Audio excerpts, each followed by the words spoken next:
était assez discutable.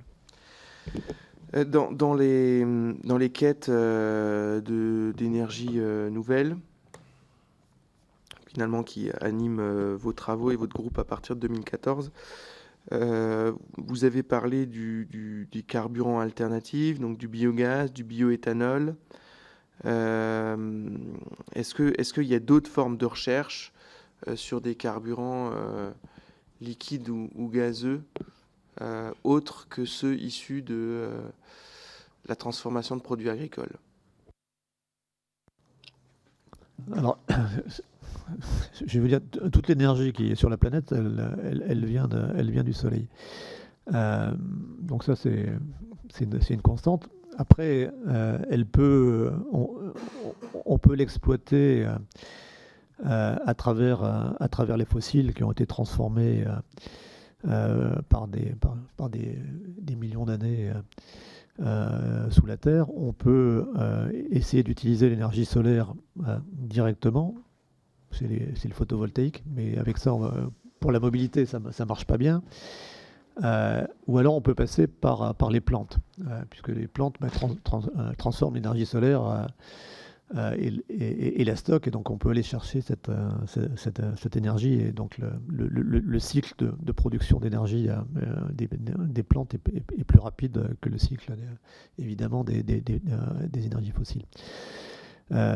Mais à la fin, il n'y a pas tellement d'alternatives, hein, donc non, les énergies, notamment les énergies liquides, vous pouvez partir, alors encore une fois, soit d'électricité, et à ce moment-là, c'est un process qui est compliqué, parce que vous pouvez utiliser l'électricité directement dans les véhicules, ce qui est quand même le plus simple, mais sinon, vous pouvez transformer l'électricité en gaz, et donc c'est l'électrolyse de l'eau qui vous permet de produire de l'hydrogène.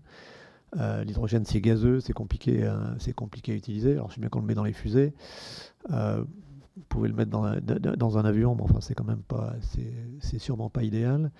Donc une des idées, c'est le transformer en liquide, mais ça rajoute encore une étape de plus.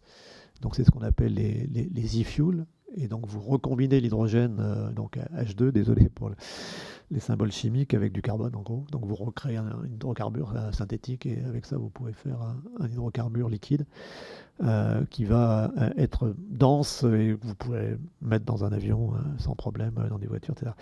Mais pour le produire, encore une fois, vous consommez de l'énergie, parce que l'électrolyse de l'eau, ça consomme de l'énergie, et puis il faut des équipements, et vous reconsommez à nouveau de l'énergie pour recombiner les molécules de carbone aux molécules d'hydrogène. Donc c'est une source possible, et on commence à y penser. Il y a des premiers projets qui sortent, mais c'est quand même une voie coûteuse. La vraie question, effectivement, qui est pas résolue, c'est les bio, parce que la filière bio permet de faire des carburants liquides. Alors vous pouvez partir de déchets, ce qui est quand même l'idéal, et notamment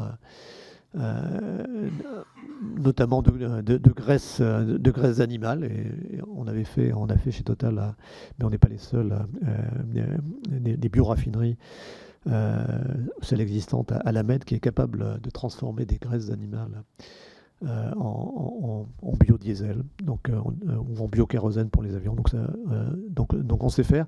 C'est beaucoup moins coûteux que les e-fuels. Mais évidemment, le vrai sujet de la biotechnologie, c'est un problème d'usage de surface. Est-ce qu'on est en conflit ou pas avec des terres agricoles? Évidemment, il ne faut pas déforester et donc libérer du carbone. Sinon, évidemment, c'est pas vertueux.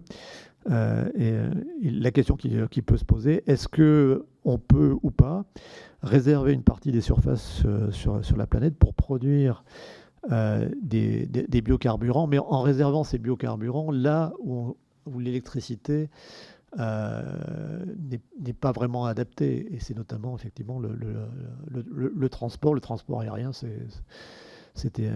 c'est évident, et peut-être du transport longue distance, où on aura du mal à avoir des